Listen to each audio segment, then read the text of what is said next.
नमस्कार। आज हम एक ऐसी दुनिया में झांकने वाले हैं जो हमारे अंदर ही है, हमारे मन की दुनिया। और बात करेंगे उसकी उस जबरदस्त ताकत की जिसे हम अक्सर नजरअंदाज कर देते हैं। हाँ, बिल्कुल। और इस सफ़र में हमारा गाइडेंस होगा पंडित श्रीराम शर्मा आचार्य जी की एक बहुत ही महत्वपूर्ण किताब मन की प्रचंड शक्ति। आज हम इसी के जरिए कुछ गहरे विचारों को समझने की कोशिश करेंगे। पंडित श्रीराम शर्मा आचार्य जी, जिन्हें भारत के एक महान आध्यात्मिक गुरु और विचारक के रूप में जाना जाता है, उनके विचारों ने सच में लाखों लोगों को राह दिखाई है। उनके लिखने की शैली भी ऐसी है कि मुश्किल बातें भी बड़ी आसानी से समझ आ जाती हैं। सही कहा। और आज हमारा इरादा भी यही है कि इस किताब से मन की शक्ति के जो मूल सिद्धांत हैं उन्हें समझें और ये देखें कि आज की भागदौड़ भरी जिंदगी में ये ज्ञान हमारे अपने विकास के लिए क्यों इतना जरूरी है। तो फिर शुरू करते हैं। किताब का जो सबसे पहला और शायद सबसे बड़ा आइडिया है वो ये कि जिसे हम शारीरिक बल कहते हैं, है ना, स्थूल शक्ति। हाँ, उसके मुकाबले मानसिक शक्ति यानी जो सूक्ष्म शक्ति है वो कहीं ज्यादा असरदार है। ये सुनने में थोड़ा अजीब सा लगता है शायद। हाँ, शुरू में लग सकता है, पर लेखक ने इसे बहुत अच्छे उदाहरण से समझाया है।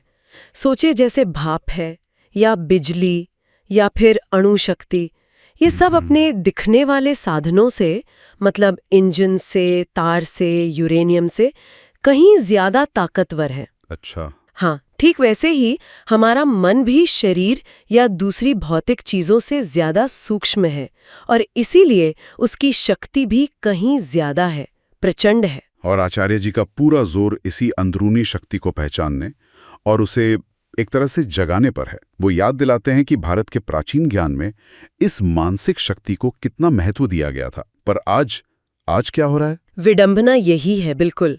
आज हम बाहरी शक्तियों का, जैसे आपने अणु शक्ति का जिक्र किया, उसका विनाशकारी इस्तेमाल ज्यादा देख रहे हैं। आचार्य जी एक तरह से चेतावनी देते हैं कि जब शक्ति या ज्ञान बिना विवेक, बिना जिम्मेदारी के मिलता है तो उसका गलत इस्तेमाल होने का खतरा रहता है। अंदरूनी शक्ति को साधना इसलिए भी जरूरी है ताकि बाहरी शक्ति का सही दिशा में इस्तेमाल हो सके। ये बात तो बहुत गहरी है। तो फिर सवाल ये उठता है कि ये किताब हमें इस मानसिक शक्ति को जगाने और संभालने में असल में मदद कैसे करती है? क्या ये सिर्फ थ्योरी है या कुछ करने लायक तरीके भी हैं?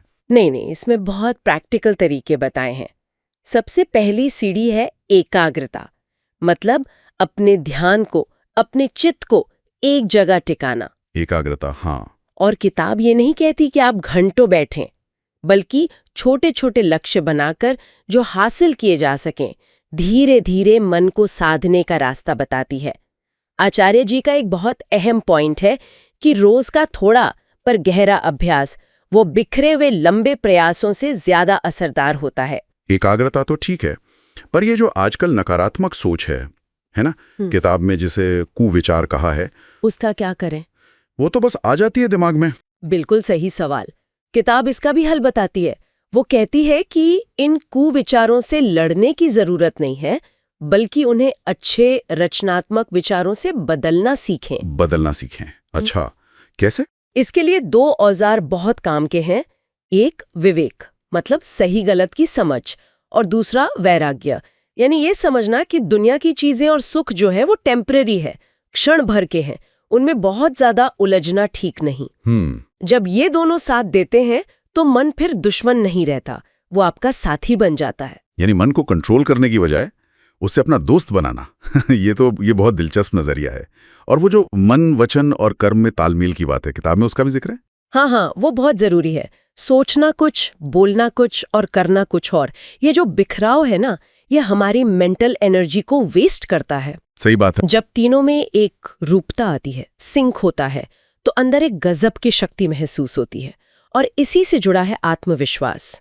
किताब इस पर बहुत जोर देती है कि आत्महीनता, खुद को कमजोर या बेकार समझना, ये मानसिक शक्ति के रास्ते में सबसे बड़ा रोड़ा है। इससे उभरना, साहस जुटाना बहुत जरूरी है। आत्मविश्वास की बात चली तो मुझे वो उदाहरण याद आ गए। किताब में स्वामी विवेकानंद जी के अनुभव हैं और लोकमान्य तिलक जी का वो ऑपरेशन वाला किस्सा कि उन्होंने बिना बेहोशी के ऑपरेशन करवा लिया, सिर्फ अपना मन गीता पढ़ने में लगाकर। जब मैंने ये पढ़ा तो सचमुच यकीन नहीं हुआ। बिल्कुल। और ये उदाहरण सिर्फ कहानियां नहीं है, ये दिखाते हैं कि जब मन पूरी तरह एकाग्र और सधा हुआ हो तो वो क्या कुछ नहीं कर सकता। हाँ, और यही बात आज के समय के लिए इसे और भी जरूरी बना देती है। आज आप देखें तो चारों तरफ ध्यान भटकाने वाली चीजें हैं, मोबाइल, सोशल मीडिया, इतनी सारी इंफॉर्मेशन। सही कहा। तकनीक का सही इस्तेमाल कम हो रहा है, दुरुपयोग ज्यादा। ऐसे में अपनी अंदरूनी शक्ति, एकाग्रता और पॉजिटिव सोच को मजबूत करना पहले से कहीं ज्यादा अहम हो गया है। आपने बिल्कुल सही पॉइंट पकड़ा। तो कुल मिलाकर संदेश साफ है, हमारे अंदर एक तरह से सोई हुई शक्ति का खजाना है, और पंडित श्रीराम शर्मा आचार्य जी की ये किताब उस खजाने को खोलने और उसका सही इस्तेमाल करने की चाबी जैसी है। ये सिर्फ कोई आध्यात्मिक ज्ञान नहीं है, बल्कि जीने की कला सिखाती है। हाँ बिल्कुल। और जाते जाते शायद एक सवाल हम सोचने के लिए छोड़ सकते हैं। अगर एक सधा हुआ मन हमारे जीवन को और हमारे आसपास की दुनिया को इतना बदल सकता है, तो सोचिए हर इंसान के भीतर कितनी ज्यादा क्षमता छुपी हुई है, जिसे सही कोशिश और दिशा देकर जगाया जा सकता है। बिल्कुल। तो जो भी हमारे श्रोता मन की शक्ति को और गहराई से समझना चाहते हैं, उन्हें हम पंडित श्रीराम शर्मा आचार्य जी की ये किताब मन की प्रचंड शक्ति ऑनलाइन ढूंढकर पढ़ने के लिए जरूर प्रोत्साहित करेंगे। ये वाकई आपके नजरिए को बदल सकती है।